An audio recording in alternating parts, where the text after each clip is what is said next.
5 বছর পর আজ বিজয় ও সোনালীকে খুঁজতে এখানে এসেছে। কি? বিজয় বিজয় বিজয় আমাকে খুঁজতে এসেছে?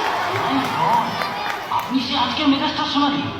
বিজয়ের মুখে নামটা কতবার শুনলাম, অথচ স্বপ্ন ভাবতে পারিনি সেই সোনালী আপনি।